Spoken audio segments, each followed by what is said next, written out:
tal? ¿Cómo están? Tengan ustedes muy buenas tardes. Continuamos con nuestro curso virtual de Reforma Tributaria 2018-2019.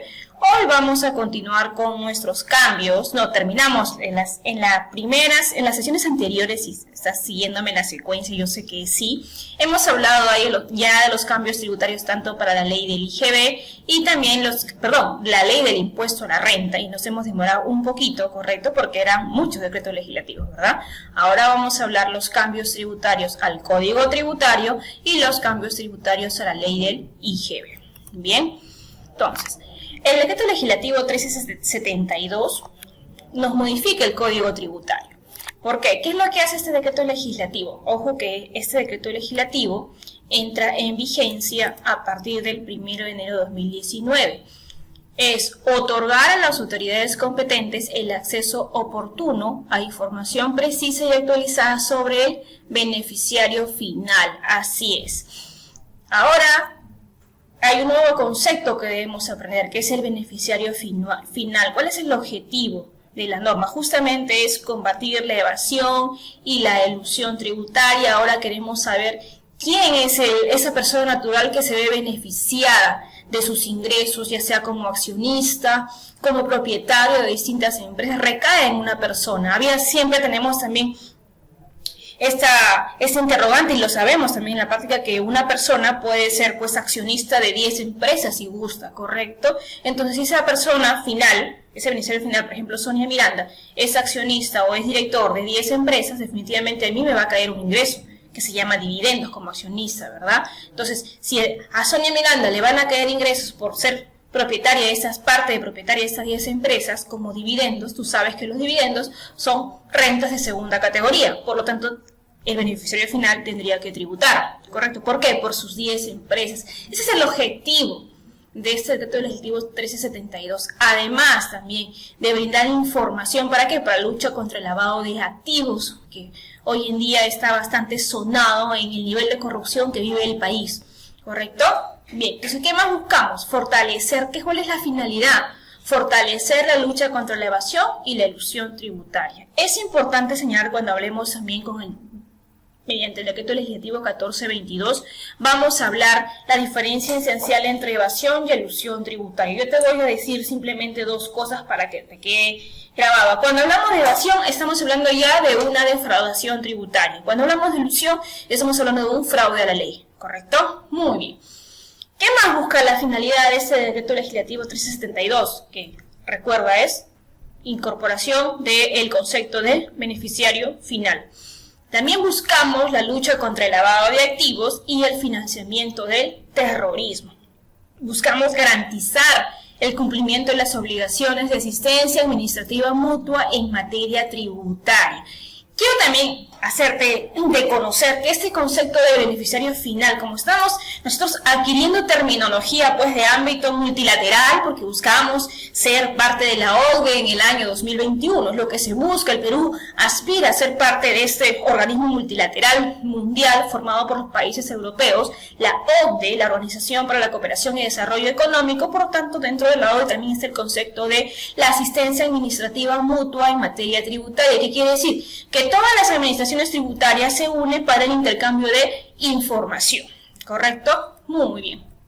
Entonces, ¿qué más? Mediante este intercambio de información se dan las obligaciones de identificar, obtener y actualizar, declarar, conservar y proporcionar información sobre el beneficiario final. Es preciso señalar además que vamos a declarar, o sea, en este caso, las empresas están en la obligación de declarar quiénes son los beneficiarios finales, como una declaración informativa, ¿correcto? Como es una declaración informativa, está sujeta también a sanción, si es que no es cumplida, motivo por el cual también se han modificado las tablas del Código Tributario, tanto el artículo 175, 176, el 177, ¿correcto? ¿Para qué? Para que incorporen el término de beneficiario final.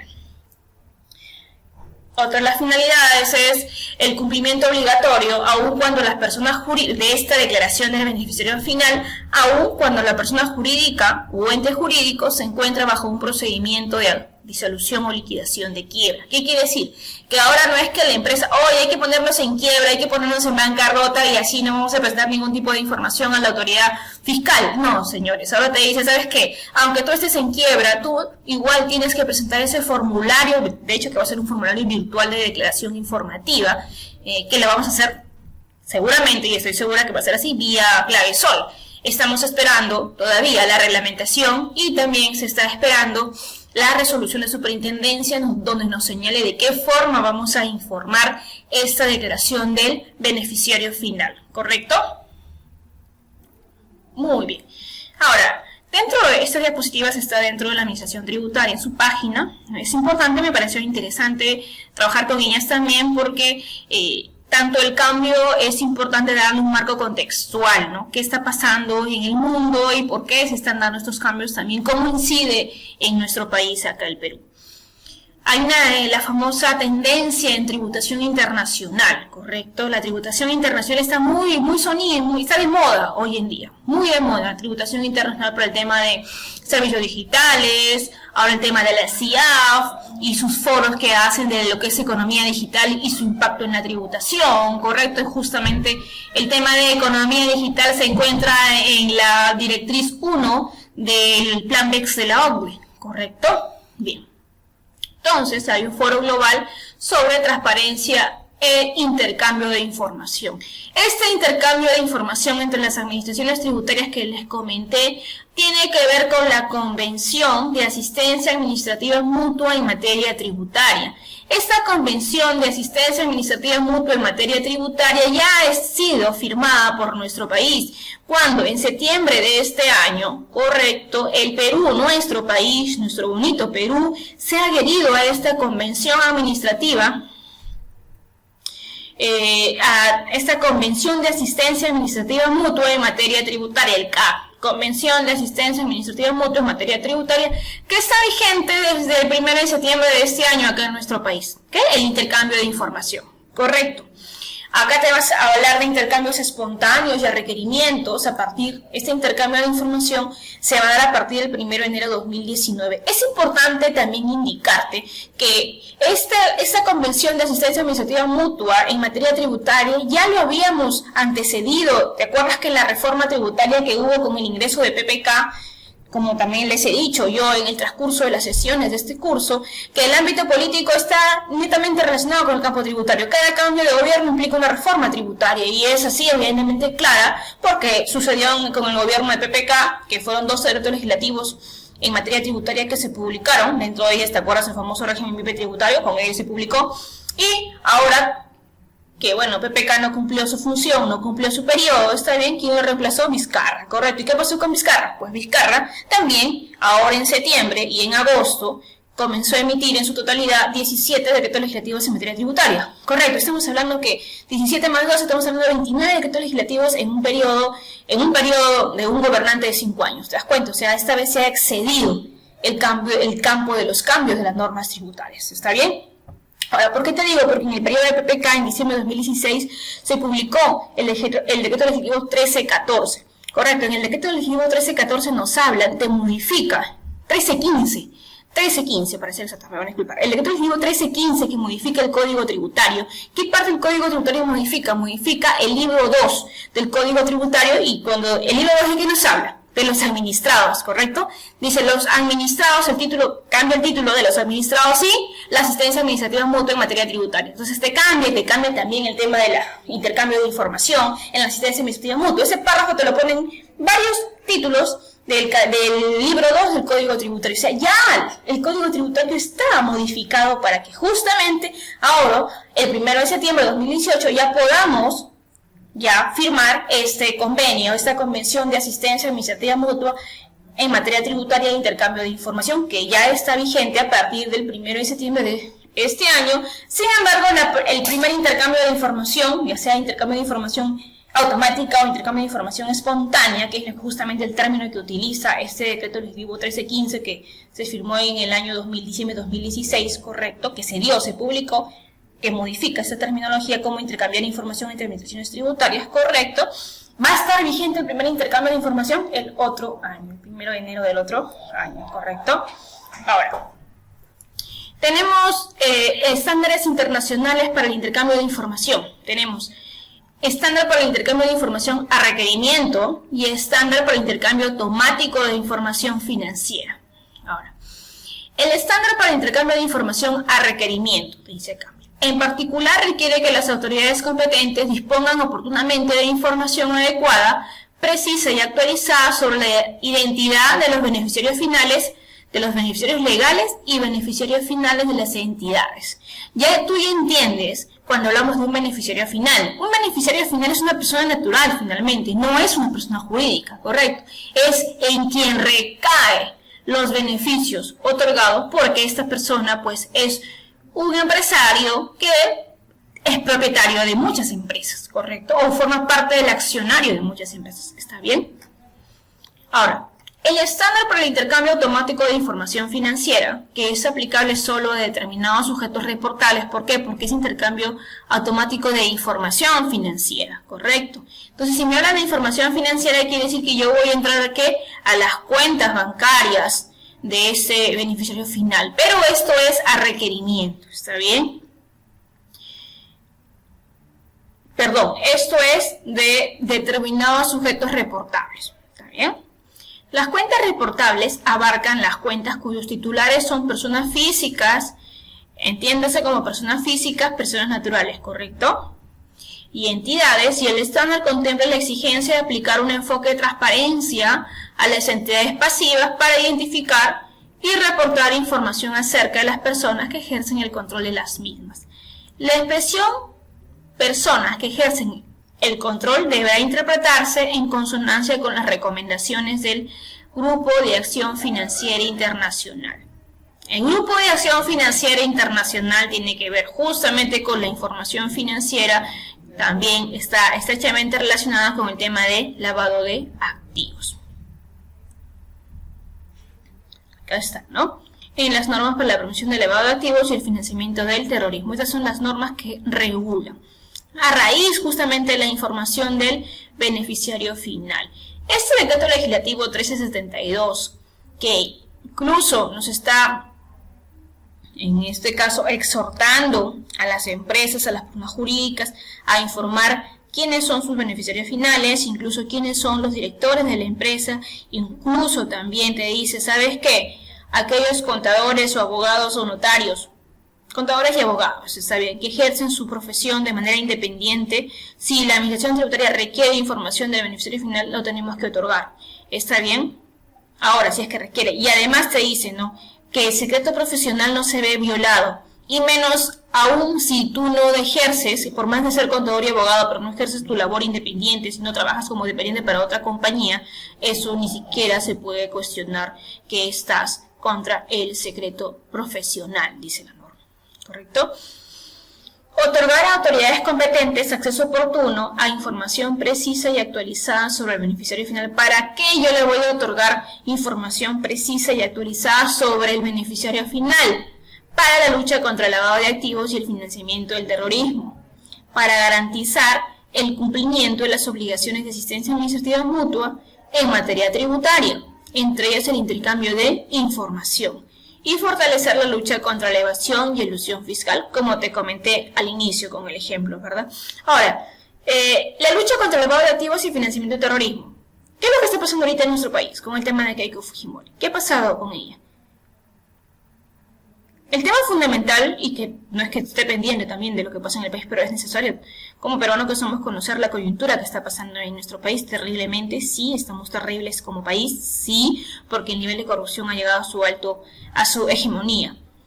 ¿Está bien? Entonces, ¿cómo es posible que Keiko Fujimori, ya bajo el tema del lavado de activos, haya recibido dos ingresos de 500 millones de soles? 500.000, y que no lo haya sustentado? O sea, ha recibido en efectivo y no sabe de quién, o no lo ha sustentado. O sea, eso es lavado de activos, ¿correcto? Porque tú no sabes el origen, de dónde es. O de repente sí lo sabes y simplemente no quieres decirlo. Entonces, la importancia de la fuente del dinero, de dónde proviene el dinero, si es dinero ilícito o dinero ilícito, ¿correcto? Entonces, eso también se obtiene bajo la información, o sea, la información del beneficiario final nos va a permitir contrarrestar estos males que acarrean actualmente en nuestro país, ya sea por lavado de activos o por evasión o elusión tributaria. Ahora, tienes acá el concepto de beneficiario final. Ya. Es una persona natural que efectiva y finalmente posee o controla personas jurídicas o entes jurídicos. ¿Te das cuenta? En el supuesto B, es una persona natural que finalmente posee o controla un cliente o persona natural en cuyo nombre se realiza una transacción. Cliente: toda persona natural o jurídica, nacional o extranjera, que solicite y reciba del sujeto obligado la prestación de un servicio, del suministro de un bien o producto. Entonces, cuando hablamos de un cliente podemos hablar ahí, cuando una persona natural firma un contrato de fideicomiso, ¿correcto?, con una entidad fiduciaria. Entonces, esa entidad fiduciaria es un cliente o una persona jurídica o persona jurídica que está trabajando para esta persona natural. ¿Correcto? Pero finalmente esta persona natural, que vendría a ser el fideicomisario, va a ser el beneficiario del ingreso que obtiene vía fideicomiso. ¿Correcto? Por eso te dice, el cliente es toda persona natural o jurídica, si es jurídica, entonces calzan los fideicomisos. ¿Correcto? Nacional o extranjera, que solicite y reciba del sujeto obligado la prestación de un servicio, el suministro de un bien o producto. El sujeto obligado es la entidad pública, persona jurídica o persona natural obligada a informar ¿a qué? A la unidad de inteligencia financiera. Está bien, cuando hablamos de lavado de activos, la entidad que regula esto es la UIF. Correcto. Ahora, cuando hablamos de poseo o controla, palabra control, cuando la propiedad o control se ejerce a través de una cadena de propiedad u otro medio de control que no sea el control directo. O sea, estamos hablando de un control indirecto, ¿correcto? Entonces, lo que nos debe quedar como beneficiario final bajo el supuesto A es una persona natural o jurídica, ya, que efectiva y finalmente posee o controla personas jurídicas o entes jurídicos. Tiene que ser persona natural. Ahora, por ejemplo, esta persona natural o persona física, ¿correcto? Tiene acá, mira, si tú ves, tiene dinerito ¿de qué? De la empresa Sociedad Anónima 2 y la empresa Sociedad Anónima 1. De las dos empresas, él es propietario. Como propietario, en un determinado periodo de tiempo, tiene ingresos, ¿correcto? Estos ingresos recaen, él es el beneficiario final. Persona natural que efectiva y finalmente posee o controla personas jurídicas, que efectiva y finalmente posee o controla personas jurídicas. Ese es el beneficiario final. También nos habla de un porcentaje. Una persona natural, obviamente que posee o controla una persona jurídica, pero va a controlar cuando tiene por lo menos el 10% del capital de la persona jurídica. Si tiene el 10% del capital de estas personas jurídicas, él es beneficiario final, ¿correcto? También adquiere ese control, o se puede decir que es el beneficiario final de las sociedades A1 y A2, o sociedades anónimas, persona natural que actuando individualmente o con otros como una unidad de decisión, o a través de otras personas naturales o jurídicas o entes jurídicos, ostente facultades por medios distintos a la propiedad, o sea, quiere decir que no posee el 10% del capital de las personas jurídicas, o sea, no es otras facultades que no tienen nada que ver con el porcentaje de participación, ¿correcto? Tiene esa facultad para designar o remover, a la mayor parte de los órganos de administración, dirección o supervisión. ¿Qué quiere decir? Que si bien es cierto, no controla vía accionario menor al 10% del capital, pero sin embargo tiene la facultad de poseer la toma de decisiones, ¿correcto?, dentro de una compañía, ¿bien?, ya sea de dirección, supervisión o administración. Entonces, bajo esas facultades también se le puede considerar como beneficiario final, ¿correcto? Muy bien.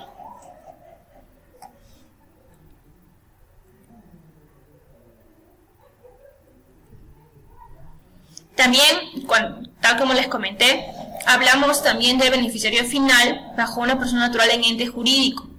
persona natural que efectiva y finalmente posee o controla entes jurídicos, ya sea en calidad de fideicomisos, correctos, fondos de inversión o trums. El famoso trams, el famoso trams, pronunciación, ¿no? Es un fideicomiso pero dado en el exterior, ¿correcto? Entonces, puede ser que también este beneficiario final sea parte, ¿correcto? O tenga participación en fideicomisos, fondos de inversión, ¿correcto? También se tiene que indicar sobre quién recae el beneficio. ¿Quién va a ser el beneficiario final? Que se está, en este caso, poseyendo el ingreso, el beneficio, la ganancia de esas actividades. ¿Está bien?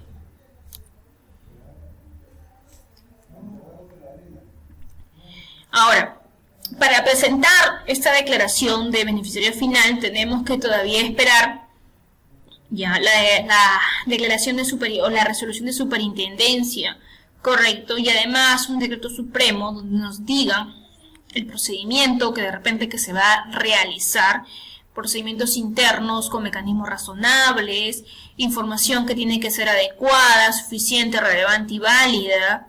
Vamos a requerir y verificar datos del beneficiario final, correcto, se va a conservar, mantener acceso y actualización de información sobre el beneficiario final, esa es la administración tributaria, cadena de titularidad y documentación, cadena de titularidad, ojo, correcto. Gracias a este decreto legislativo 1372 se entiende que la administración tributaria va a tener información bastante consolidada de estos beneficiarios finales y va a poder señalar también inconsistencia de ser necesario si es que estos beneficiarios finales no han declarado la totalidad de sus ingresos, ¿correcto?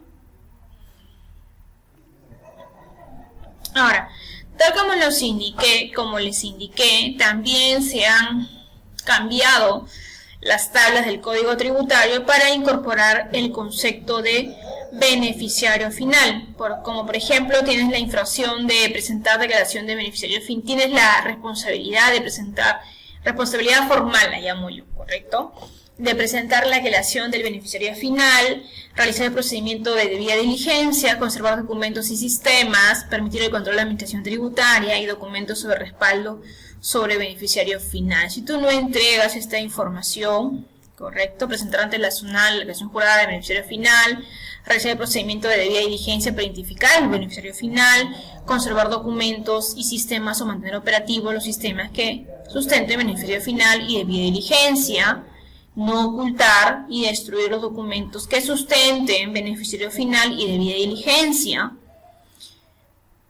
y exhibir o presentar documentación que respalde la declaración de beneficiario final y debida diligencia. O sea, toda esta es la obligación que se tiene gracias a la incorporación de este decreto legislativo 1372 sobre el beneficiario final. ¿Correcto? Ahora, también acá en las diapositivas, dentro también del intercambio de información, nos han nombrado un poco del secreto bancario. Cuando hablamos de secreto bancario, si bien es cierto, para ser parte de la OCDE había todavía una limitación. La limitación era que el secreto bancario tenía que ser en este caso, para poder utilizar la información del secreto bancario, tiene que ser respaldada por la autorización de un juez, ¿correcto? Entonces, esto era una limitación.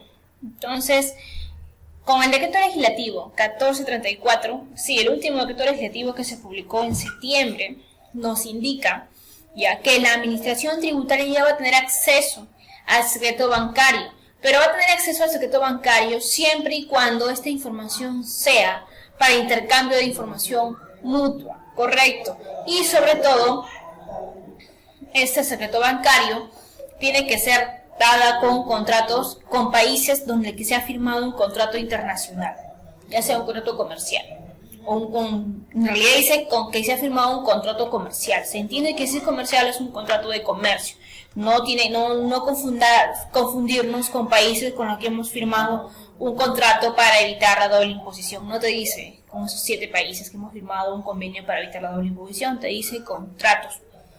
Correcto, comercio, te dice contratos de comercio internacional, ¿está bien? Entonces, este secreto bancario es información a suministrar, hay un monto mínimo de reporte y hay unas condiciones, ¿correcto? El monto mínimo de reporte es el tramo de inafectación o el monto mínimo no imponible, que vendría a ser las 7 unidades impositivas tributarias.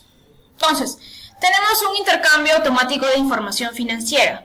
¿Qué voy a intercambiar? Los saldos, los montos acumulados, promedios o montos más altos y rendimientos de operaciones pasivas, identificación de clientes, no detalle de movimientos, decreto supremo especifica detalles, vaya.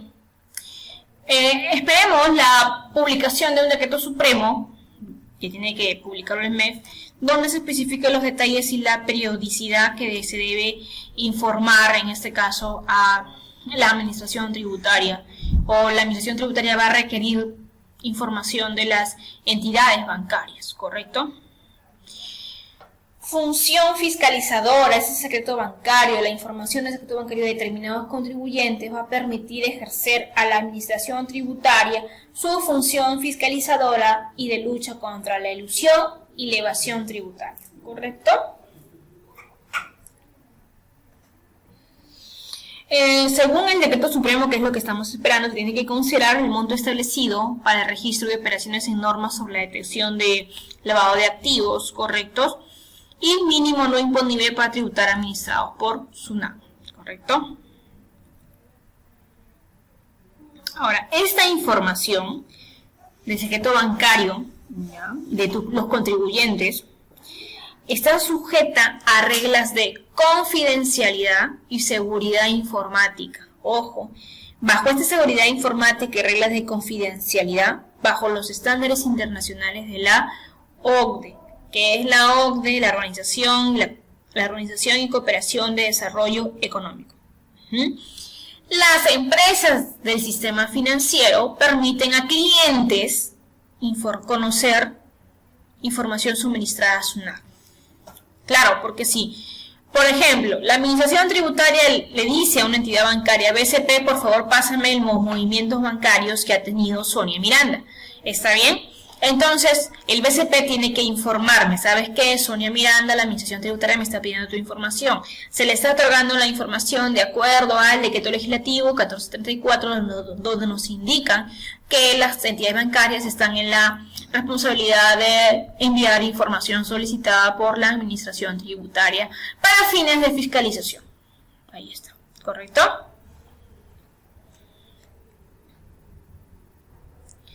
Empresas del sistema financiero permiten a clientes conocer la información suministrada a SUNAT, correcto, y deber de confidencialidad de funcionarios se mantiene concluido el vínculo laboral. Se va a mantener esta confidencialidad a pesar de que haya terminado un vínculo laboral. ¿Qué es confidencialidad? La confidencialidad de haber, en este caso, la entidad bancaria, haber visto la información de sus clientes y haberle otorgado a la administración tributaria, ¿correcto?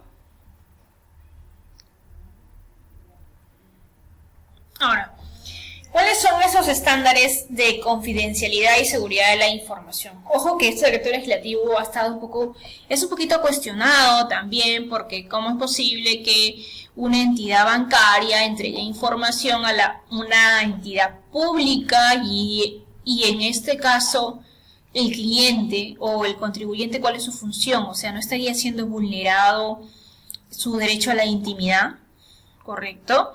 Entonces, y sí, en cierta forma es cuestionable, pero basándose en el deber de contribuir y basándose en la premisa de la evasión de la informalidad y de la evasión tributaria, la disminución de la evasión tributaria y la elusión tributaria, y que justamente con esos fines de fiscalización, por lo tanto, si es claramente estipulada los fines y son para, en este caso, fiscalización por parte de la administración tributaria, consideramos que el decreto legislativo 1434 del secreto bancario sí cumpliría con las funciones y sí es importante su aplicabilidad en nuestro país, justamente con las miras de que el Perú sea parte de la OCDE en el periodo 2021, ¿correcto?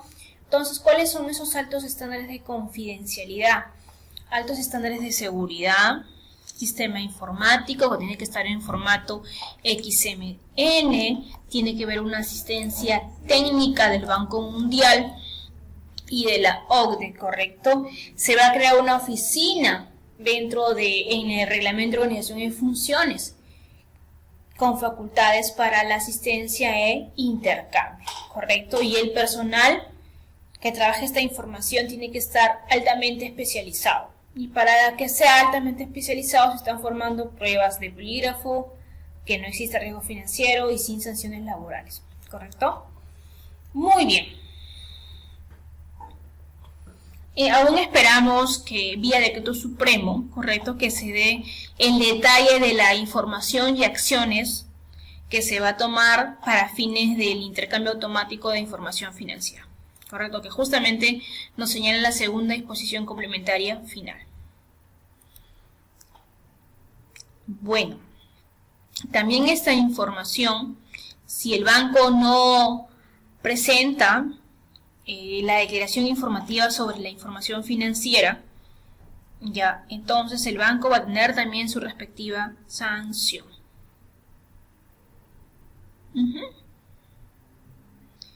Bien, ahora otro de los cambios que también se está viendo dentro de los cambios al Código Tributario, se ha publicado el Decreto Legislativo 1380 y 1420, que nos habla de la transformación digital. Básicamente, estos decretos legislativos modifican las tablas del Código Tributario, donde ya nos indica la emisión de comprobantes de pago el término electrónicos, ¿correcto?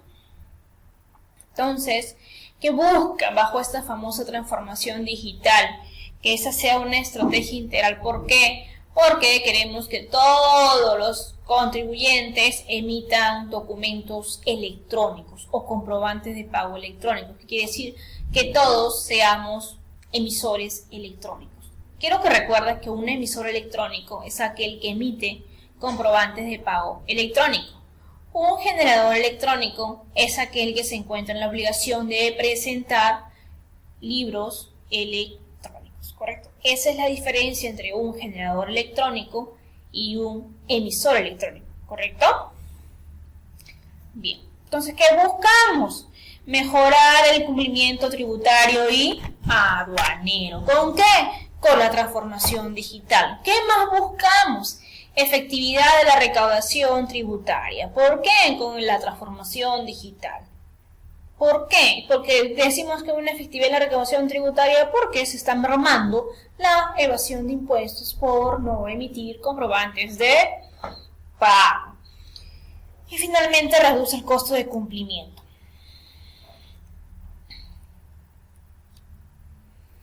Ahora, más o menos en este reporte de quiénes son la evolución mundial de los países que utilizan los comprobantes de pago electrónicos. Si tú te das cuenta, en el 2013 el Perú estaba en desarrollo, ¿correcto? En cambio, en el 2017 el Perú ya está, en este caso, ya están utilizando en término medio, no todo en general, en término medio, los comprobantes de pago electrónicos, ¿correcto? Y bueno, y lo que son rojitos líderes son los países líderes, pues, ¿no? Que finalmente ellos fueron los que inicialmente han comenzado a emitir comprobantes de pago electrónicos. Ahora, el famoso modelo actual, ¿qué es lo que se busca? ¿Ya? El emisor proveedor electrónico, ¿ya? Recuerda acá. El sistema de emisión electrónica, tenemos 5 sistemas de emisión electrónica, ¿correcto? El sistema de emisión electrónico SOL, que viene a ser con la clave SOL, el sistema de emisión electrónico facturador SUNAT, el sistema de emisión electrónico desde los sistemas del contribuyente, ¿correcto?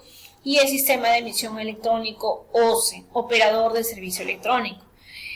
Ha habido mucha coyuntura, y tú también lo sabes, respecto al OCE, porque el OCE es un ente terciarizado por la administración tributaria para que haga la función de la administración tributaria. ¿Qué función?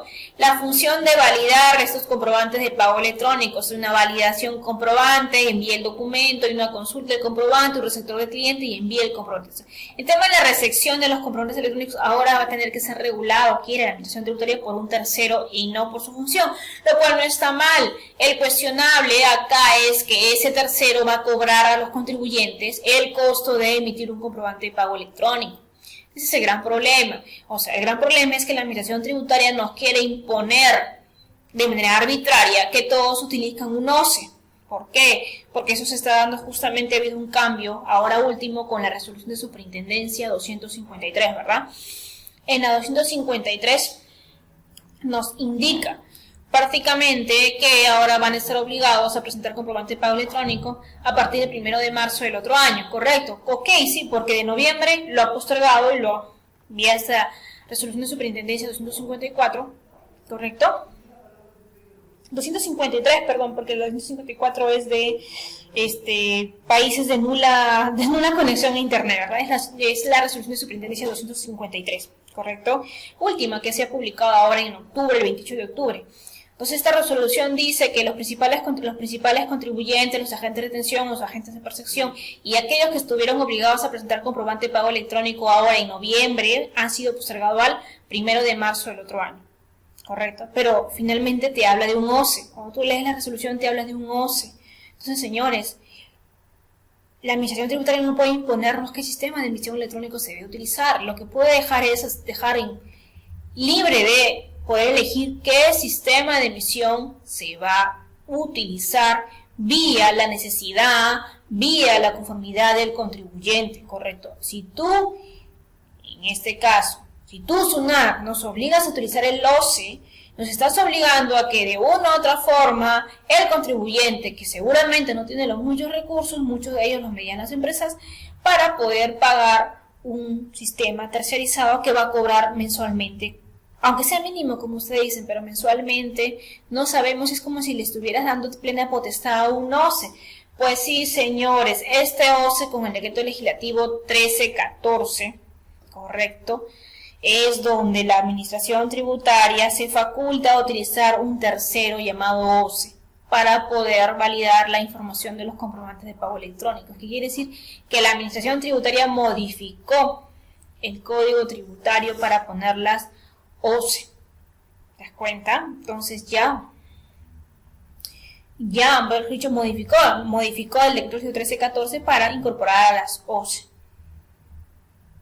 Es más, mira, te diría acá, a ver, rotito, ¿ya? Solamente para acordarnos.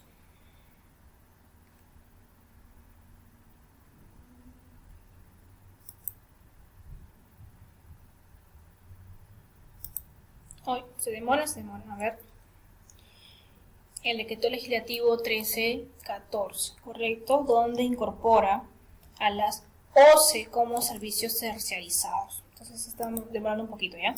Es lo que está pasando. Entonces la administración tributaria ya vía ley, vía decreto legislativo, ya prácticamente dio su anuencia con estos OCEs. Entonces hay que tener mucho cuidado porque de una u otra forma, a mi parecer, la administración tributaria no está en la facultad de obligarte porque estaría siendo arbitraria.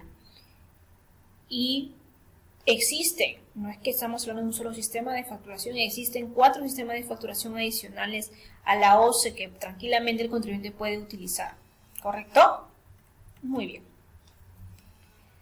Entonces, acá está el famoso OCE, ¿correcto? El famoso OCE, ya el emisor proveedor emite a través del servicio de contribuyente, facturador SUNAT, si emite a través del facturador el sistema de contribuyente facturador SUNAT va a necesitar sí o sí un certificado digital.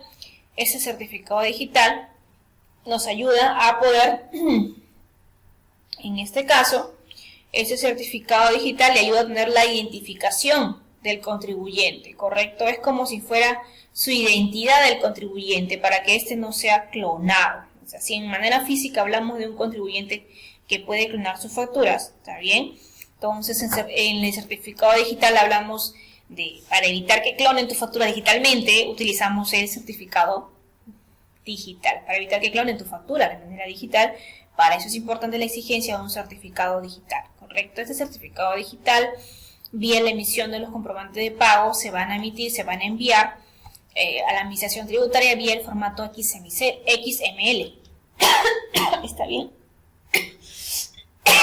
En cambio, cuando emitimos o somos generadores, emisores electrónicos bajo un OCE, el OCE envía el documento y el OCE valida el comprobante, ¿correcto? Una vez que envía el documento y valida el comprobante, envía a quién, a la administración tributaria, y el OCE valida el comprobante, va a enviar recién a la administración tributaria al consulta de comprobante y finalmente al receptor cliente, ¿correcto? Quiero decir también que con un OCE no estás en la obligación de obtener un certificado digital y con un OCE tampoco vas a tener la preocupación de transformar tus archivos a un XML. El certificado digital sí, también, sí, ahí sí es obligado también. Todos tenemos que tener certificado digital. Te exceptúan de no tener certificado digital cuando estamos hablando de sistema de emisión electrónico solo, ¿correcto? Muy bien. Ahora, también vía decreto legislativo 1380, porque las modificaciones del Código Tributario, ¿te acuerdas que hemos empezado con el 1380? Todavía no llegamos al 1420. El 1420 nos habla de... ¿De qué nos habla el 1420? A ver. Ya, de las infracciones de los comprobantes de pago, los comprobantes electrónicos, libros y registros electrónicos, nos sale el 1420. Todavía estamos en el 1380, ¿está bien? Acá está el 1314, ¿ya ves? Bien, nos acordamos. El decreto legislativo 1380 te dice, después de la introducción, te está indicando que el OCE tiene sanción. Va a tener sanción si no cumple bien su chamba. Su sanción va a ser, en este caso, la infracción, en una determinada infracción, correcto, que es deuda tributaria, lugar, forma y plazos de pago, la prescripción también está sujeto, tiene aplicación de sanción vía una resolución de multa y finalmente, si es que no cumple esa resolución de multa, no cumple el pago de esa resolución de multa, ¿qué va a pasar? Una cobranza coactiva. Por medio de la cobranza coactiva se da la exigibilidad de la deuda tributaria, ¿correcto? El origen del OCE se encuentra en el decreto legislativo 1314, ¿correcto? Y en ese decreto legislativo 1314 te indica el incumplimiento de la OCE se sanciona con el retiro de esta OCE, correcto, hasta por 3 años, o una multa de 25 ITs. O sea, en pocas palabras, un OCE, ¿ya? Este decreto legislativo 1314 dice, el OCE está prohibido también de poder divulgar la información que tienen, obviamente, los contribuyentes, correcto, a no ser que el contribuyente quiera que divulguen su información. ¿Quién va a querer divulgar la información? Si un contribuyente, ¿tú crees que va a querer que divulguen su información del nivel de su facturación? O del nivel de su facturación, obviamente, que tiene de ventas o de compras. No lo va a querer. De ventas no lo va a querer hacer. Sin embargo, ¿cuál es la sanción? Bueno, te sanciono con 3 años de inhabilitación OCE, o me pagas 25 ITs y ahí queda. O sea que yo te puedo entregar la información de un contribuyente y pago la sanción y ahí queda, y los perjuicios y el grado de que le puedes obtener a ese contribuyente. ¿Qué pasa ahí? ¿Te das cuenta que la entrada no está acá? ¿Algo está faltando? ¿Qué está faltando? Ponerse en el lugar del contribuyente. O sea que si la OCE divulga la información del contribuyente, del nivel de sus ingresos y cuáles son sus principales clientes, lo divulga, obviamente va a ser sancionada, sí, porque el decreto 1380 te dice que va a ser sancionada, pero va a ser sancionada ¿con qué? Con la inhabilitación de esta OCE por 3 años y el 4º año comienza a chambear normal, o eliges el pago de las 25 ITs, señores, eso está mal. Eso está mal. De por sí, para mí particularmente. Ese sistema del OCE es un engaño al contribuyente, es donde la administración tributaria está imponiendo su arbitrariedad, ¿correcto? Porque el OCE, insisto yo, si bien es cierto, hace todo el trabajo que hace la administración tributaria y el contribuyente hace muy poco, no se estresa tanto con la emisión de los comprobantes de pago electrónicos, está bien. Sin embargo, no deja de ser arbitrario el hecho que te obliguen a utilizar este OCE. No debe ser obligatorio, debe ser opcional, ¿correcto? Entonces, gracias a que te incorporan vía el decreto legislativo 1314, este modelo de la OCE, entonces justamente modifican el código tributario que busca la eficiencia en la determinación de la infracción, aplicación de la sanción y la cobranza coactiva. O sea, como yo ya tenía determinado cuál era la infracción vía ley, que es el decreto legislativo 1314, ahora, con el decreto legislativo 1380 te voy a decir en qué momento voy a determinar esa infracción que se va a aplicar a una sanción vía cobranza coactiva. Facultades. Son aplicables en el marco del Código Tributario, con excepción de la impugnación, la cual sigue las reglas de la Ley de Procedimiento Administrativo General. Entonces, ¿qué está pasando acá? Entonces, con el decreto legislativo 1380, entonces, ¿qué hacen? Es la sanción, materializan la sanción de la administración tributaria. ¿Correcto? Perdón, materializan la sanción de las OSIs, operador de servicio electrónico. Uno de los cambios que también se ha dado dentro de esa transformación digital que tanto se ha sido alabada por el superintendente último que ha renunciado también conchudamente, o sea, ha sido digno de que renuncie porque esta persona fue la que, bueno, también está dentro de los campos de la corrupción, pues, porque dio su cuota, ¿no? Dio sus $20.000 para ser superintendente, ¿te das cuenta? Entonces, esa transformación digital también ha sido regulada con el decreto legislativo 1370. El decreto legislativo 1370 nos habla de la importancia de los certificados digitales para los emisores electrónicos. Está bien, pero te dice, oye, ¿sabes qué? Si tú eres un contribuyente y tienes ingresos menores hasta 300 UITs, no te preocupes por el certificado digital. Yo, la administración tributaria, te la voy a otorgar gratuito. ¿Está bien? Porque tus ingresos son hasta 300 UITs. Eso es lo que te dice este decreto legislativo 1370. ¿Correcto? Y que obviamente tienes hasta el 2020, tienes esta facultad que la SUNAT está pidiendo a Indecopi para que pueda entregar el certificado digital de manera gratuita. Ahora, habíamos dicho también que el decreto legislativo 1420, que modifica el Código Tributario, modifica básicamente las infracciones a los comprobantes electrónicos y los libros electrónicos. Como por ejemplo, en el artículo 174, numeral 1, indica. El numeral 1 significa no emitir comprobante de pago, ¿ya? Dice, emitir u otorgar documentos no previstos como comprobantes de pago, nota de venta, proforma. Y segundo párrafo del 174, numeral 1. Emitir y otorgar documentos que no cumplen con las condiciones de emisión para ser considerados documentos electrónicos que soportan los comprobantes de pago electrónicos sin emplear el formato XML. ¿Correcto? Entonces ya está incorporando, ya no pues ahora obviamente, ¿no? Que estamos hablando de comprobantes de pago electrónicos, las infracciones también tienen que ser dadas para comprobantes de pago electrónicos. ¿Correcto? Muy bien, es lo que te señala. Por ejemplo, en el artículo 183 modifica y dice: la detección de los numerales 1 y 2 del artículo 164 sin intervención del agente fiscalizador, la sanción de cierre se aplicará en el establecimiento que señale el documento examinado o en su defecto en el domicilio fiscal. ¿Correcto? También te incorporan, algo no, eso es novedoso del decreto legislativo 1420, te incorporan el numeral 10 del artículo 175 del Código Tributario. Yo quiero que te acuerdes, siempre lo digo en clases. Las infracciones tributarias son muy fáciles de identificar, son 6. El artículo 173, que tiene que ver con registrarte en el RUC. El artículo 174, que tiene que ver con la emisión de comprobantes electrónicos. El artículo 175, que tiene que ver con todos los libros ahora electrónicos, libros contables electrónicos. El artículo 176, que tiene que ver con todas las declaraciones tributarias. El artículo 177, que tiene que ver con la asistencia a la administración tributaria, comparecer en ella, entregar la información, proporcionar la información que ésta solicite. Y el artículo 178, que tiene que ver con la omisión de ingresos. ¿Correcto? Entonces, así es simple, son las infracciones.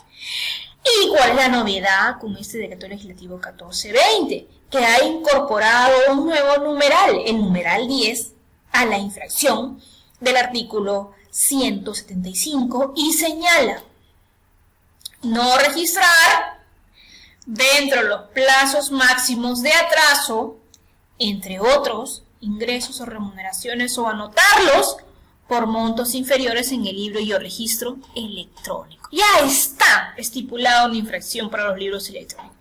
Tu sanción va a ser el 0.6% de tus ingresos netos, ¿correcto? Muy bien. Ahora, también hubo un fe de ratas que se publicó en el peruano, ¿ya? Que modificó el decreto legislativo 1420. El día 21 de octubre, no, el día 21 de septiembre de 2018, en el Diario Oficial del Peruano se publicó una fe de ratas al decreto legislativo 1420 que me modifica las infracciones a los comprobantes de pago electrónicos o libros electrónicos, y esto fue publicado, esta fe de ratas, el 13 de septiembre. ¿Y qué ha pasado en realidad? Dice, numeral 1, ya, y debería decir numeral 2, ¿correcto?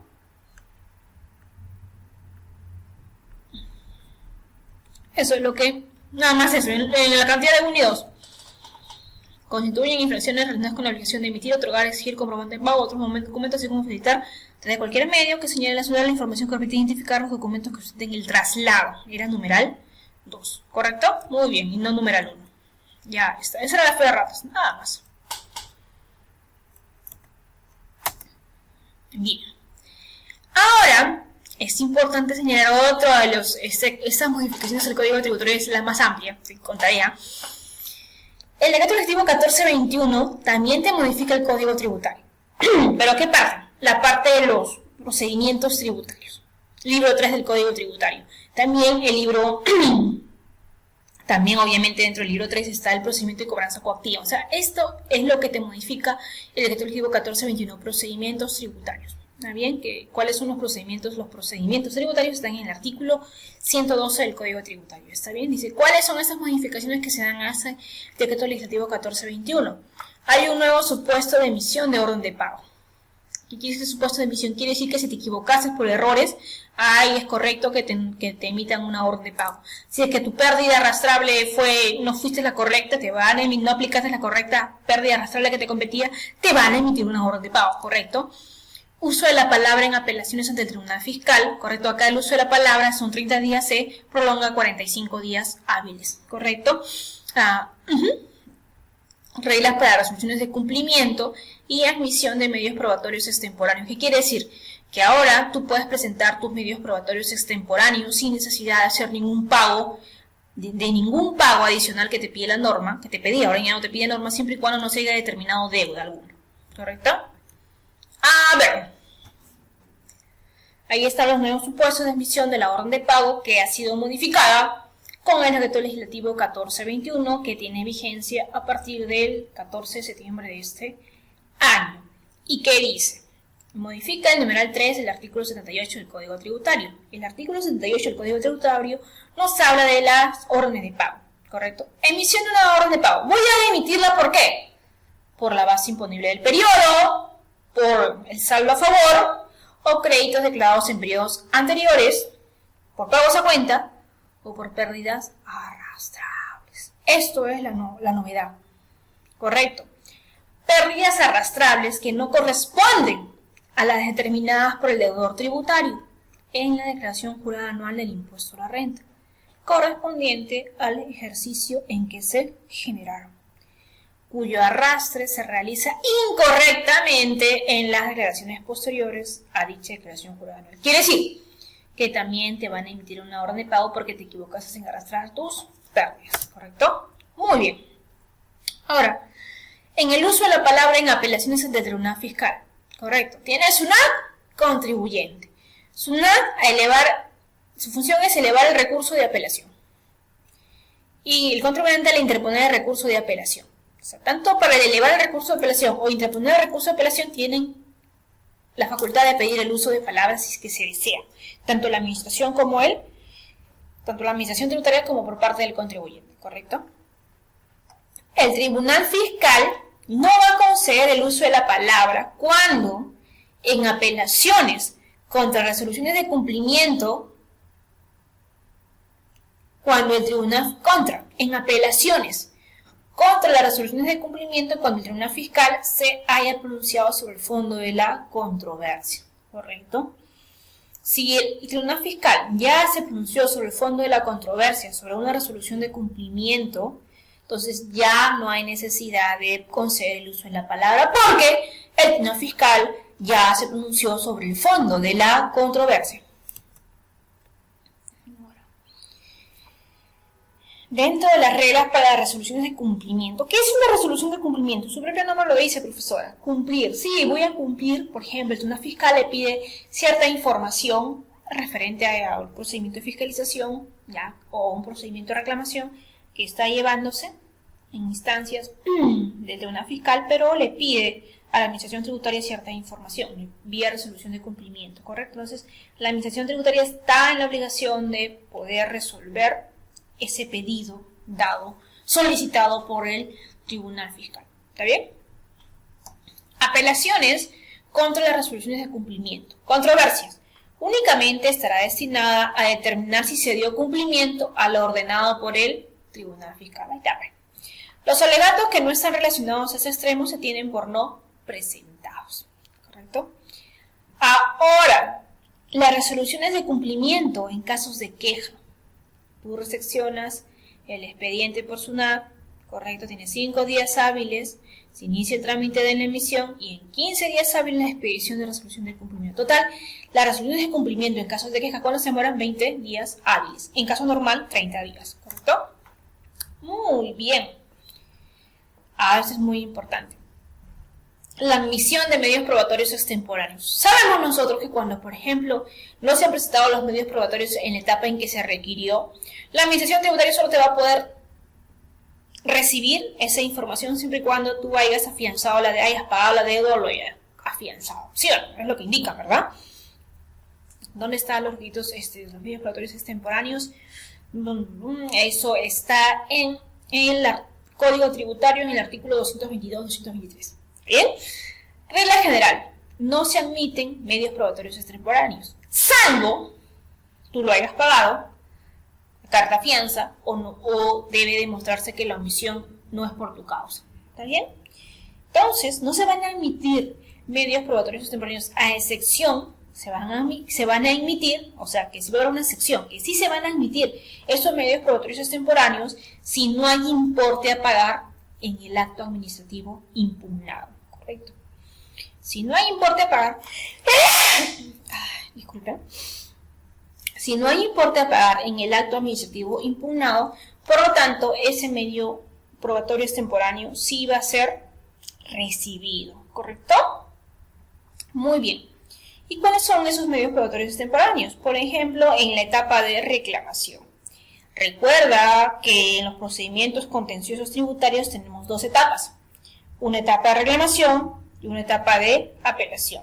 Cuando hablamos de una etapa de reclamación es porque se encuentra dentro del campo del contribuyente y administración tributaria. Cuando hablamos de una etapa de apelación estamos en la segunda instancia administrativa entre el contribuyente y el tribunal fiscal. O sea, el tribunal fiscal va a delimitar la posición correcta si es la del contribuyente o de la administración tributaria. Pero te acercas al tribunal fiscal, es la segunda entidad en la etapa administrativa. Y la segunda y la final también. Entonces, en etapa de reclamación, los medios probatorios que no hayan sido presentados y exhibidos en etapa de fiscalización o reclamación, y reclamación a pesar del requerimiento expreso. Así se va a poder presentar siempre y cuando no haya importe a pagar en el acto administrativo impugnado. ¿Correcto? Muy bien. Ahora vamos a la parte que a mí me gusta más. Sí, me gusta mucho el tema de evasión, elusión tributaria, el tema de fiscalización internacional, el tema del plan B, la OCDE, los servicios digitales, economía digital y todo lo que las criptomonedas y todo lo que no está regulado, porque es una novedad, ¿no? Bien, entonces más o menos nos embarcamos en el tema de ilusión tributaria que no está siendo regulado y que busca regularse en sí, y específicamente está correspondida al párrafo segundo y al párrafo quinto de la norma 16 del Código Tributario, ¿correcto? Entonces, vía decreto legislativo 1422 se dan algunas indicaciones para el tema de las cláusulas antielusivas general, que es la norma 16 del Código Tributario, ¿correcto? Entonces, esta tiene como cuestiones previas, ¿ya? En el Tribunal Constitucional nos habla mucho. Cuando llegamos al Tribunal Constitucional, se llega al Tribunal Constitucional porque se está violando los principios tributarios constitucionales, ¿correcto? Los principios tributarios constitucionales están estipulados en el artículo 74 de nuestra Constitución Política del Perú. Tenemos 4 principios tributarios explícitos que están dados en la Constitución y tenemos también principios tributarios implícitos, que no están señalados por la Constitución, pero que se desglosan de los principios tributarios explícitos o están dentro de la doctrina tributaria, ¿correcto? Por ejemplo, este principio tributario constitucional de igualdad tributaria va de la mano con el principio de capacidad contributiva. El principio tributario de igualdad tributaria es un principio explícito tributario y el de capacidad contributiva es un principio implícito tributario. Por eso se dice que se desgarra que desde el principio de igualdad tributaria va de la mano o se desprende, ¿no?, con el principio de capacidad contributiva, determinado por un lado que a igual manifestación de riqueza se generalice la obligación de pago y por el otro que dicha obligación de pago sea proporcional a la capacidad contributiva del obligado, ¿correcto? Entonces, ¿qué quiere decir acá? Que si un contribuyente tiene una manifestación de riqueza producto de su trabajo o de sus inversiones en rentas de capital, entonces tiene un beneficio. Ese beneficio le va a generar una obligación de pago tributaria por el principio de igualdad tributaria a todo aquel que tiene un beneficio. ¿Está bien? Ahora, esa obligación va a ser proporcional a la capacidad contributiva del obligado. ¿Y qué es capacidad contributiva? Es cuantificar cuánto es la alícuota a pagar producto de tus ingresos reales que tienes, ¿correcto? Es el principio de capacidad contributiva, ¿correcto? El fundamento de la imposición no es solo cuestión del poder estatal, sino que también del deber de todo ciudadano de contribuir. Cuando hablamos del deber de todo ciudadano de contribuir, estamos dentro del principio de solidaridad, ¿correcto? Ahora, cuando hablamos de la norma antielusiva, es importante conocer algunos conceptos como evasión tributaria, economía de opción y elusión tributaria. Cuando nosotros hablamos de un planeamiento tributario tiene como premisa el ahorro de impuestos, el ahorro en el pago de tus impuestos. Quiere decir que tú no puedes pagar ni más ni menos, tú tienes que pagar lo que te corresponde, ¿correcto? Dentro del marco de la ley, buscamos que el impuesto que tú pagues sea totalmente eficiente y eficaz. No puedes pagar de más ni tampoco de menos, sino lo que te corresponde. Eso es el planeamiento tributario, ¿correcto? Buscar la eficiencia en tus operaciones, tu gestión tributaria, para que pagues lo correcto y evites, pues, contingencias tributarias. Entonces, siendo el planeamiento tributario el ahorro del pago de impuestos, ya hay formas o mecanismos de poder disminuir el pago de impuestos, ¿correcto? Estos mecanismos son desde los mecanismos legales y los mecanismos ilegales. Legales porque están dentro del marco de la ley, ¿correcto? Como por ejemplo la economía de opción. Y cuando hablamos de ilegales es porque se produce intencionalmente no pagar lo que te corresponde. Estamos hablando de evasión tributaria, ¿correcto? Ahora, la elusión tributaria en realidad no viola ninguna ley. En doctrina tributaria se indica que incluso la elusión es legal. Efectivamente es legal, en teoría porque no está violando de manera directa una ley tributaria. ¿Está bien? ¿Por qué? Porque la elusión tributaria utiliza los resquicios de una norma, utiliza normas subyacentes, se basan sobre una norma anómala que no se encuentra bien definida en las leyes tributarias, la complementa con una norma adyacente, que puede ser de cualquier tipo de carácter laboral, tributario, civil, cualquier tipo de norma subyacente que le dé forma de tal manera que no nazca el hecho imponible. Si no nace el hecho imponible, llámese hecho imponible al hecho generador de la obligación tributaria, llámese hecho imponible a la operación dada en la realidad, cuando existe una operación que sea en la realidad por default, correcto, ya se tiene que pagar impuestos si es que existe un beneficio o una capacidad contributiva de por medio. Entonces la elusión lo que hace es evitar que nazca el hecho imponible, pero lo evita a toda costa, a pesar de que por ámbitos normales te correspondería, ¿correcto? Entonces ese es el problema de la elusión tributaria y lo que conlleva a los famosos planeamientos tributarios agresivos. Se le llama agresivos porque utiliza además las normas tributarias para pagar menos impuestos, pero no viola la norma en su totalidad. Correcto, no es que esté incurriendo en un dolo, en una defraudación tributaria o en una evasión tributaria. Pero dolo sí tienen, señores.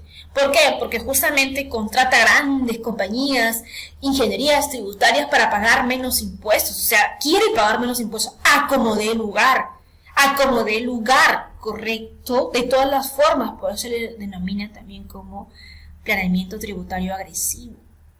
Entonces, motivo por el cual tiene esa intención de no pagar lo que corresponde, utilizar nuestros resquicios de la norma, es que ahora se busca sancionar a la elusión tributaria. También es importante señalar que la elusión tributaria no es una novedad en el país. La norma 16, la cláusula general antielusiva, tiene más de 100 años, ¿correcto? Y comenzó en Europa, claro está, no en Alemania, ¿está bien? Entonces, acá en nuestro país todavía incluso tiene ciertas críticas la norma antielusiva, lo cual también, a mi parecer, es aplicable, respeto, porque sí, también cuestiono, por ejemplo, el comité que se ha formado vía este decreto legislativo 1422 para poder tener este comité la potestad de revisar la información y decir efectivamente que hay elusión tributaria.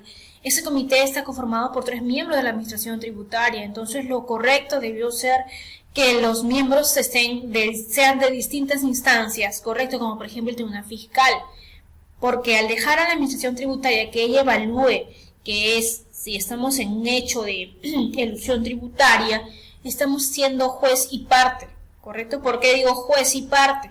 Porque también es justamente la administración tributaria la que te va a realizar la fiscalización tributaria, ¿te das cuenta? Entonces, considero ahí que el legislativo se equivocó al nombrar una comisión de 3 entes funcionarios de la SUNAT. Debieron ser diversificados, ¿correcto?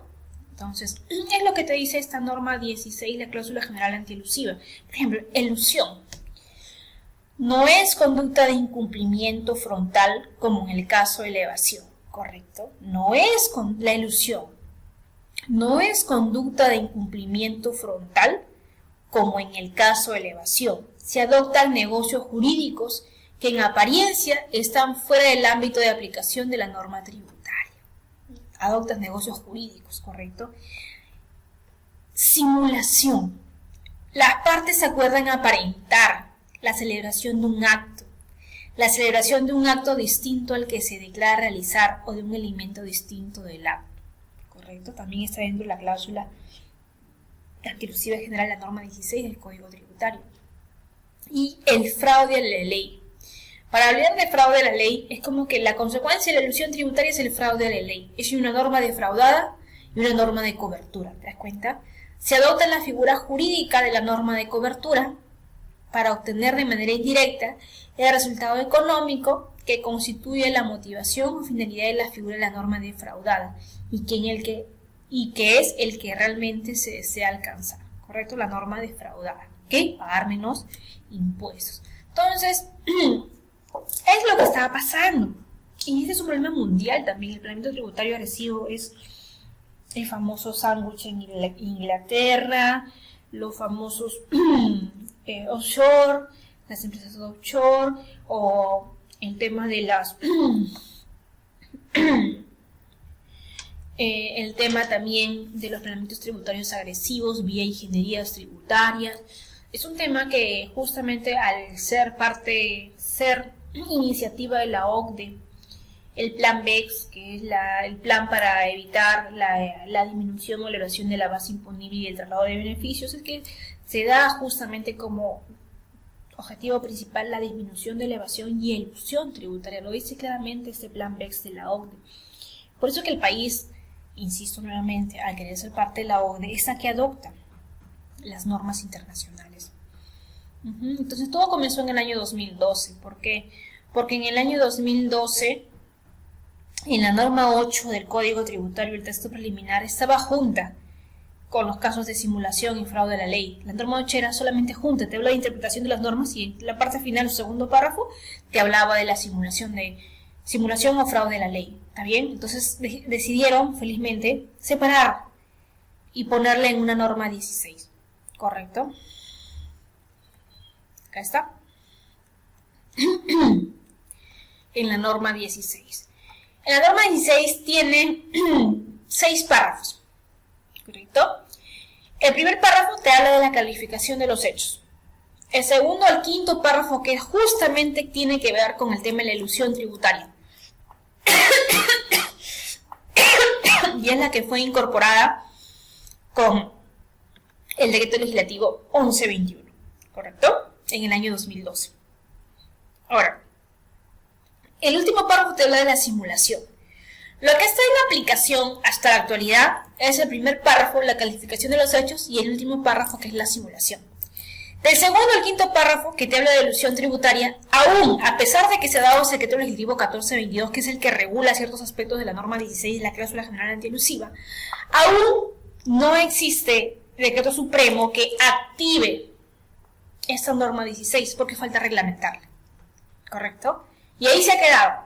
Si bien es cierto, el ministro de Economía, Carlos Oliva, ha dicho que en octubre se iba a activar esta norma 16, pero aún no se está activando. Se ha dado el decreto legislativo 1422, que es el que me está regulando ciertos aspectos para poder aplicar la cláusula general antielusiva. Pero la cláusula general antielusiva aún no está vigente, ¿correcto? Entonces, con el decreto legislativo 1121 fue la que se incorporó el segundo y el quinto párrafo de la norma 16, que me habla de elusión tributaria, me habla de la simulación, fraude y otras formas de elusión. Ahora, para poder evaluar este comité, por ejemplo, que está la carga de la prueba está a cargo de este comité SUNAT, por ejemplo, va a tener que evaluar dos requisitos concurrentes: el test de propiedad y el test de relevancia jurídico-económica. Correcto. ¿En qué consiste el test de propiedad? Que individualmente o de forma conjunta los actos sean artificiosos o impropios para la consecución del resultado obtenido. ¿Qué es lo que en el test de propiedad? Se tiene que probar que los actos son artificiosos. Ya está. Y en el test de relevancia jurídica o económica, en el test, el segundo test, que es de relevancia jurídico-económica, que de su utilización resultan efectos jurídicos o económicos distintos al ahorro o ventaja tributaria, que sean iguales o similares a los que se hubiera obtenido con los actos usuales o propios. ¿Qué quiere decir? Que con el test de relevancia jurídico-económica se compare que el ahorro que esta persona ha hecho no es a las costumbres de la plaza, ¿correcto? Entonces, y la carga de la prueba va a estar a cargo de la administración tributaria. Ahora, desde justamente en el 2012 se da la norma 16 y en el 2014 es donde justamente la inhabilitan, quiere decir que la suspenden y que indica. Artículo 8, el primer párrafo, ¿no? Suspensión de ¿cuál? De la ley 30.230. Suspensión indefinida de la facultad de la SUNAT de aplicar los párrafos segundo al quinto de la norma 16, que te habíamos hablado que hablan de las simulaciones, ¿verdad? Por actos, situaciones y relaciones económicas producidas con anterioridad al 19 de julio del 2012. No. Entonces luego te dice, con anterioridad. O sea, te está diciendo en el párrafo, te está diciendo, ¿sabes qué? Como yo en el año 2012 creé la cláusula general antielusiva, la norma 16, todo lo que está anterior al año 2012, nunca más lo van a... Es más, nunca más va a ser materia de fiscalización. No. ¿Correcto? Por eso es que del 2012 en adelante, donde se va a aplicar la cláusula general antielusiva cuando se entre en vigencia o se apruebe su reglamento. ¿Correcto? En el segundo párrafo, el artículo 8 señala, ¿de qué? De la ley 30.230. Sí, con esta ley, ¿qué pasó? La suspendieron, esa norma 16, ¿está bien? Suspensión de la facultad de la SUNAT de aplicar el párrafo segundo al quinto de la norma 16 por actos, situaciones y relaciones económicas producidas desde el 19 de julio del 2012, hasta que se expida un decreto supremo que establezca los parámetros de fondo y forma que se encuentren dentro del ámbito de aplicación de dicha norma. ¿Qué quiere decir entonces? Que desde el 19 de julio de 2012 en adelante se encuentra suspendida, o estos actos económicos están suspendidos. ¿Por qué? Porque estamos esperando el decreto supremo que reglamente esta cláusula general antielusiva, la norma 16, y que obviamente nos dé parámetros de fondo y de forma. Es lo que está pasando. Y además, la norma, también se ha escuchado, muchas doctrinas tributarias indican, de que si tú lees los párrafos segundo al quinto, te habla de los actos artificiosos, te habla que te estás beneficiando, las exoneraciones, tanto exoneraciones, beneficios, todos los ingresos, todo que te correspondería, pero justamente al aplicar esa norma estás dejando de tributar, y que son actos claros de elusión tributaria, te dicen los párrafos segundo al quinto. Sin embargo, no te definen el concepto de elusión tributaria, ¿correcto? No te lo definen. Entonces, por eso es que también la gente en este caso, que reclama, que no quiere que esta norma se aplique. ¿Por qué también no quiere que la norma se aplique? Porque te dan responsabilidad solidaria a los gerentes. A los gerentes, si es que se prueba que ha habido un acto de elusión tributaria, ¿correcto? Si la empresa no paga esa deuda tributaria, producto de una elusión tributaria, valga la redundancia, la responsabilidad va a recaer en el representante legal o gerente de la empresa, ¿correcto? Además, ya el directorio de la empresa la empresa está en la obligación de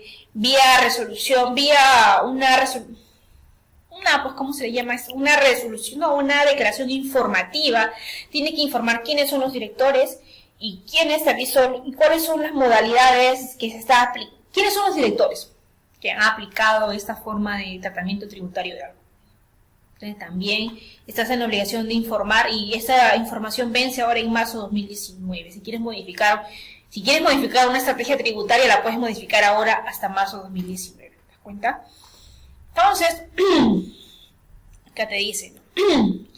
Ahora, para poder determinar que se ha aplicado los párrafos segundo al quinto en una elusión tributaria, se tiene que dar en un procedimiento de fiscalización definitiva, ¿correcto? Cuando hablamos de un procedimiento de fiscalización definitiva, es donde se ha incorporado el artículo, inciso C, del artículo 62, que es la facultad de fiscalización de la administración tributaria. Ahora, para poder determinar, como habíamos dicho que la carga de la prueba está en base a la SUNAT, pues tiene que haber una opinión favorable de un comité revisor, ¿correcto? Que tiene la competencia, que alcanza actos simulados cuando estos estén relacionados con aquellos a que se refiere el tercer párrafo de la norma 16. ¿Qué quiere decir acá? Cuando tenga que ver con elusión tributaria propiamente dicha. Entonces tiene que estar una opinión favorable de un comité revisor para poder decir estamos bajo un supuesto de elusión tributaria. Ahora, como te señalé, este comité revisor está conformado por 3 funcionarios de la administración tributaria, que pueden ser abogados o contadores. Su experiencia no puede ser menor a 10 años en la determinación de la obligación tributaria, auditoría o interpretación de normas. Y además, por resolución de superintendencia, se van a establecer los cargos, áreas y forma de designación y los requisitos adicionales. O sea, va a ser vía pública quienes son los integrantes de un comité revisor, ¿correcto? Ahora, los requisitos y plazos para la opinión. Se va a utilizar, ¿para la opinión de qué? Del comité revisor, pues ya. Va a haber una situación al sujeto fiscalizado como requisito para emitir opinión. Hoy, antes de emitir su opinión, se va a notificar primero al sujeto fiscalizado y se le va a preguntar al sujeto fiscalizado por qué utilizaste esta forma, cuál fue el criterio, y le va a notificar un tipo de interrogatorio, ¿correcto? Ahora, se le va a notificar 30 días hábiles en la fecha que el sujeto presentó o fecha fijada para la presentación para emitir opinión. O sea, tiene 30 días hábiles para que el comité revisor, después de haber evaluado, haberse citado con el sujeto fiscalizado, para determinar su opinión, ¿correcto? Obviamente, como son 3, se va a adoptar la opinión de la mayoría, ¿correcto? Ahora, esa opinión nos va a servir en este caso como determinación vinculante para los órganos de fiscalización, y su opinión se notifica al sujeto fiscalizado y no es un acto impugnable. ¿Qué quiere decir? que lo que diga el comité revisor así es, que no puedo refutarlo. ¿Por qué? Porque justamente el comité revisor te llamó a ti, contribuyente, nos llamó para preguntarnos tal. Por eso no es un acto impugnable, ¿correcto? Obviamente, a raíz de este decreto legislativo, pues se han modificado, ¿ya? Porque hay obligación del directorio, ¿no? Y hay infracciones y sanciones bajo la responsabilidad solidaria y aprobación de actos, situaciones y relaciones económicas. Por ejemplo, se incorpora el numeral 9 del artículo 178 del Código Tributario, que te dice: hay una sanción del 50% del tributo emitido, o el saldo, crédito u otro concepto similar determinado indebidamente, o el 15% de pérdida tributaria indebida, o el 100% del monto devuelto indebidamente. Esa es tu infracción, ¿correcto? Justamente por haber aplicado una norma elusiva. Ahora también se modifica el numeral 5, el artículo 167 del Código Tributario, que te dice: incorporar el no proporcionar la información de los que participaron, en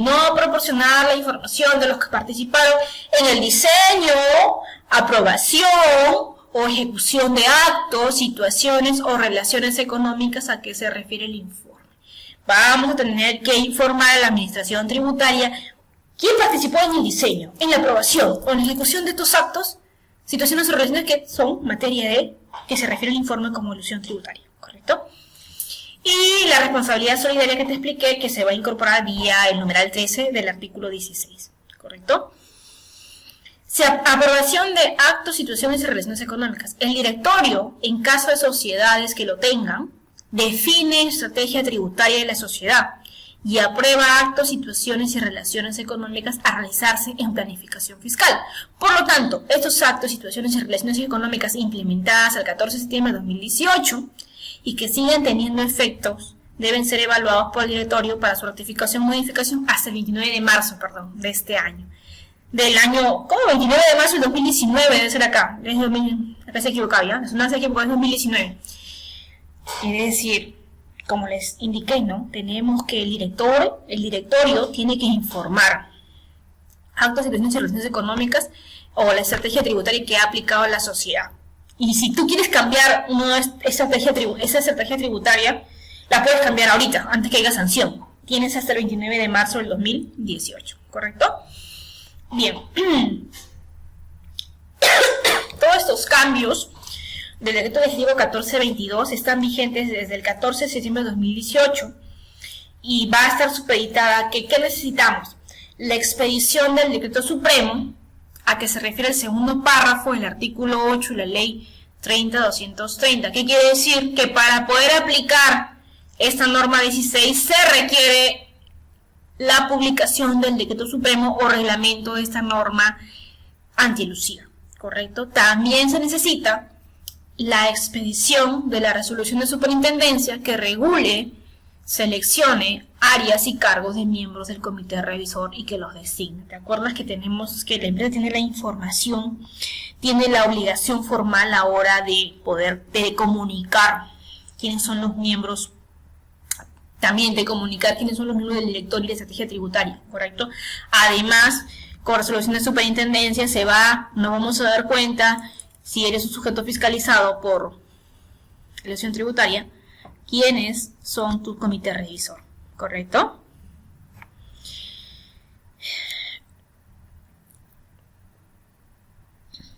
Recuerda que esta norma antielusiva está vigente todavía no está vigente, pero una vez que se aplique, ¿correcto? Van a ser para actos o situaciones dados desde el 2012, del 19 de julio en adelante. Hacia atrás no, ¿correcto? Muy bien. Acá tenemos algunas condiciones finales, ¿correcto? Respecto a los casos de elusión tributaria en referencia al comité revisor vía el decreto legislativo 1422, ¿ya? La norma 16 del título preliminar fue introducida en el Código Tributario por el decreto legislativo 1121. ¿En qué mes? El 18 de julio de 2012. Para permitir a SUNAT determinar la obligación tributaria cuando detecte supuestos de elusión, aun cuando no existe norma legal que califique que la operación realizada por el contribuyente está grabada con impuestos. ¿Cómo se recuerda? Claro, te dice aún, porque tal como les expliqué, en la ilusión tributaria no hay una norma legal violada, ¿correcto? O sea, no es que tú estás violando una norma legal. Por eso, aún cuando no existe una norma legal que califique que la operación realizada por cuenta está grabada con impuestos. Como se recordará, esta disposición fue suspendida en julio de 2014, ¿correcto? Con la ley 30.230. ¿Por qué? La suspendió porque hasta que el Poder Ejecutivo pueda reglamentarla, pues establezca determinados parámetros para su aplicación que a la fecha aún no ha sido publicado. ¿Te acuerdas que hablábamos de parámetros de fondo y de forma? ¿Correcto? Ahora también hay una responsabilidad solidaria. Se incorporó el numeral 13 al artículo 16 del Código Tributario que nos habla de la responsabilidad solidaria, ¿verdad? La responsabilidad solidaria del gerente general. En los casos de elusión tributaria, además de la responsabilidad directa de la empresa, se está imputando la presunción de responsabilidad solidaria de los representantes legales de la empresa, gerentes generales y otros, ¿correcto?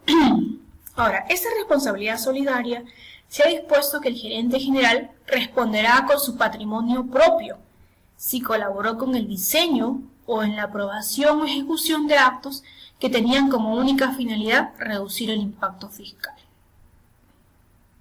Entonces, ¿qué quiere decir? Que el gerente general va a responder con su patrimonio propio si se prueba si colaboró con el diseño, la aprobación, ejecución de actos que tenían como única finalidad reducir el impacto fiscal. ¡Ojo! ¡Ojo los que se arriesgan, los que aceptan el cargo de gerente a una empresa! Tenemos responsabilidad tributaria.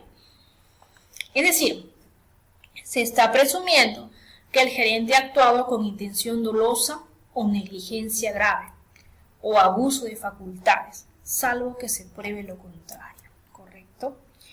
Recuerda que para poder determinar casos de elusión tributaria se tienen que hacer únicamente en fiscalizaciones definitivas, ¿correcto?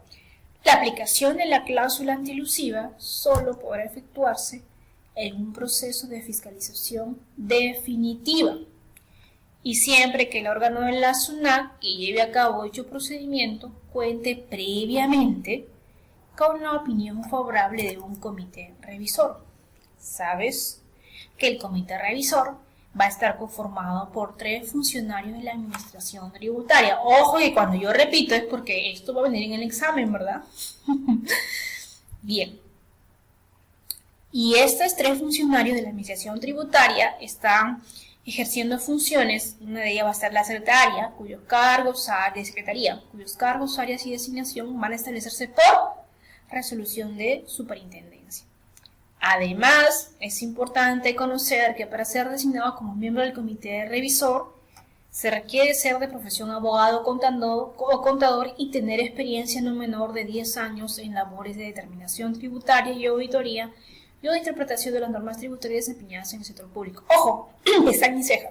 Si bien es cierto, tú dices, oye, ¿por qué tengo que aprender nuestros requisitos formales? Es importante, colega. ¿Sabes por qué? Porque si es que nos van a notificar un primer requerimiento por casos de fiscalización por elusión tributaria, recuerda que si no se cumple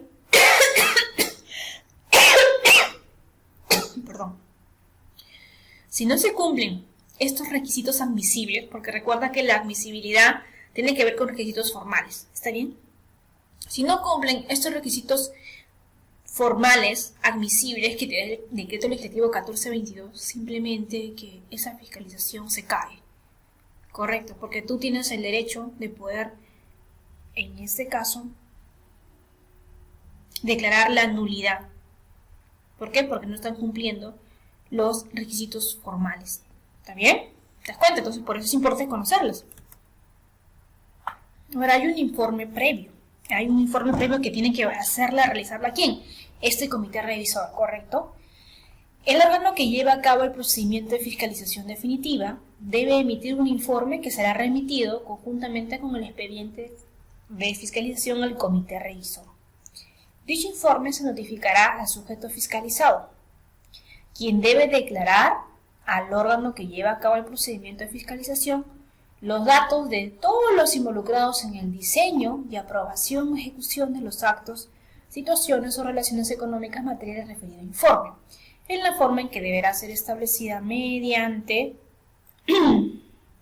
una declaración mediante resolución, mediante un informe, ¿está bien? Mira, es importante también señalar que como recién todavía nosotros, Perú, aún ni siquiera está en vigencia esta norma o esta cláusula 16, la norma antielusiva general, las primeras fiscalizaciones que se hagan definitivas por elusión tributaria van a ser prácticamente las que van a servir de modelo. Y el resultado va a terminar siendo como un modelo de elusión tributaria que se debe evitar. En Chile, por ejemplo, ya esta norma ya está en vigencia desde el año 2016, me parece, y ya tienen incluso formas típicas de elusión tributaria, ya las tienen publicadas en su portal del sistema de información interna, el sistema de información, el SII, ¿correcto? De la Administración Tributaria de Chile, ¿correcto? Entonces la Administración Tributaria de Chile ya tiene pues en este caso ya definido las formas típicas de elusión tributaria que se debe evitar. El sistema de impuestos internos de su Administración Tributaria de Chile. Entonces sería muy bueno, loable, que primero que el comité revisor esté a la altura cognitivamente hablando para poder determinar un caso de elusión tributaria. Segundo, que estos casos finalmente se documenten y se publiquen para que los contribuyentes vía seguridad jurídica puedan evitar realizar este tipo de maniobras, ¿correcto? Entonces, ahora, como el comité revisor te va a pedir información o en un procedimiento de fiscalización te va a pedir información y tú no la vas a entregar, si es que no la entregas estás incurriendo en infracción. Recuerda que el artículo 77 del Código Tributario me hablan de todas las infracciones correspondientes a la comparecencia o al poder brindar toda la información que la Administración Tributaria te requiere. Está en su facultad, ¿correcto? Y si es que tú no le entregas lo que la Administración Tributaria requiere, entonces va a haber una infracción estipulada en el artículo 177, numeral 5. Y ese artículo 177, numeral 5, pues es la que también se ha incorporado con el tema del comité revisor. ¿Y qué te dice?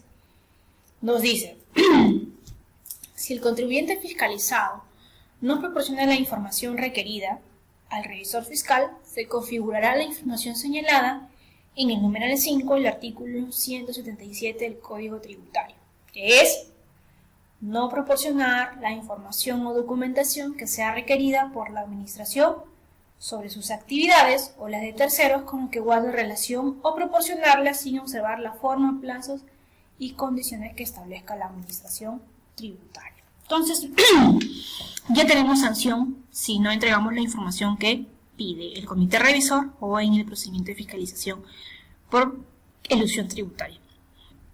Recuerda que el comité revisor, antes de emitir opinión, tiene que citar al sujeto fiscalizado para que exponga sus razones, descargos respecto de las observaciones contenidas en el informe elaborado por el órgano que lleva a cabo el procedimiento de fiscalización. Tú sabes que el plazo de fiscalización definitiva es 1 año, ¿verdad? Correcto. El mecanismo de aplicación de la cláusula antielusiva se aplica respecto de fiscalizaciones definitivas en lo que revisen actos, hechos o situaciones producidas ¿te acuerdas que hemos hablado? Desde el 19 de julio del 2012, fecha de vigencia en la norma que incorporó al Código Tributario la cláusula antielusiva, ¿correcto? Bien, hasta acá hemos terminado con las modificaciones al Código Tributario vía decreto legislativo 1372, que me hablan del beneficiario final, vía decreto legislativo 1380, que te habla de las OCEs y sus infracciones, que comenzó con el decreto legislativo 1314, el decreto legislativo 1420, que te modifica el código, las tablas del Código Tributario porque incorpora comprobantes electrónicos y libros electrónicos, y finalmente el decreto legislativo el decreto legislativo, bastantes son, ¿no? El 1421, que nos modificaba algunos procedimientos tributarios, ¿correcto? Y finalmente, ahora sí, el decreto legislativo 1422, donde nos habla de la cláusula general antielusiva. Colega, futuro colega, espero que esta clase haya sido muy fructífera para ti, para mí particularmente sí lo ha sido también un poco cansado, no te puedo negar, porque definitivamente esta es la chamba que los especialistas en materia tributaria debemos llevar como compromiso, ¿no? Y poder siempre en beneficio de aprender y poder enseñar y poder poner en práctica para evitar contingencias tributarias. Es nuestro deber estar actualizados y bueno, en realidad te felicito porque adquieres este tipo de cursos para actualizarte y evitar contingencias tributarias, sí, porque también es un deber que tenemos como contadores públicos que estamos al servicio de la sociedad. Te espero en la siguiente sesión y última sesión. Tengan ustedes muy buenas